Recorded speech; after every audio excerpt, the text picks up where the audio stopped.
De volta com o nosso Ver Mais e seguimos falando sobre saúde. Você sabe qual a diferença entre tontura, vertigem e desequilíbrio? Do que eles são sinais, o que eles podem causar? Para esclarecer essas dúvidas, eu recebo a médica otorrinolaringologista, a doutora Ellen Antonioli.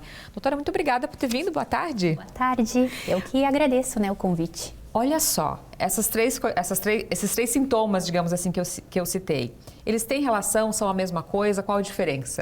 Então, eles têm relação, eles não são a mesma coisa, mas são facilmente confundidos entre eles, né? Então, tontura é aquela sensação do corpo em desequilíbrio. O desequilíbrio em si é quando tem alguma alteração da marcha associada. Além de você sentir o seu corpo mais instável, a marcha também, os passos estão instáveis. E a vertigem é quando tem a sensação de girar. Que é o que mais as pessoas falam da labirintite em si, né? Então, sempre quando você fala vertigem em si, tem a sensação do rodar, tanto você quanto as coisas ao seu redor. Mas esses três sintomas podem estar associados à labirintite? Podem estar associados. Geralmente é a principal causa disso ou não?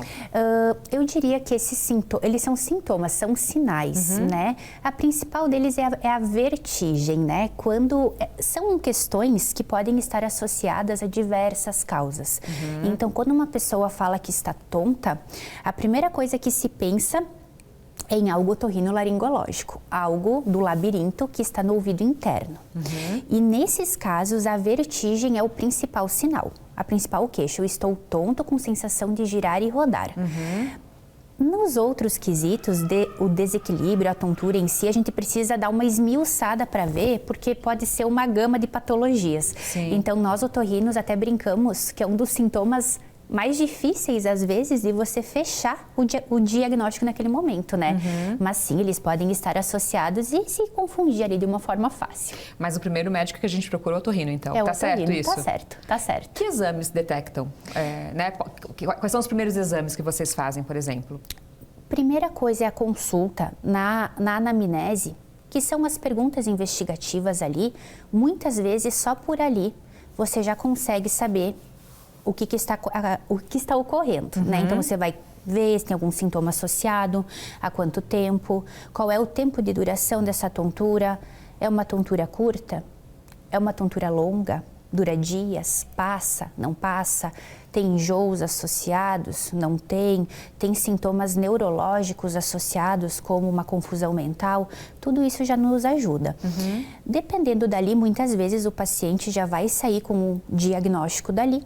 Em alguns casos eu preciso pedir alguma imagem, como uma tomografia do crânio, uma ressonância do crânio, um exame audiométrico, que é para avaliar a audição, quando vem com os sintomas auditivos associados. Exames de sangue também são muito importantes.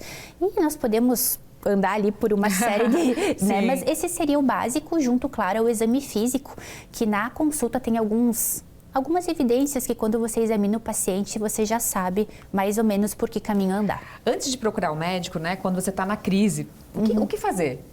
Qual a principal indicação? Assim, seria prevenir que aquilo não ocorra, né? Então, a prevenção, principalmente em pacientes idosos. Hoje a gente vê que a tontura, a vertigem, ela está cada vez mais comum em pacientes jovens também, e isso pode ter uma associação muito grande com os sintomas de estresse e ansiedade. Tem uma ligação direta. Nos pacientes idosos, geralmente tem uma associação com doenças de base, pressão alta, diabetes, Parkinson, AVC, né? E as doenças do ouvido também, que são as labirintites em si.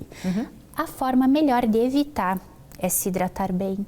Olha só. É comer bem. É ter vida saudável, vida né? saudável, que todos nós devemos fazer, Mas né? aconteceu, doutora, fico quietinha, melhor de tudo, levanta, deita, fica a melhor posição nesse caso.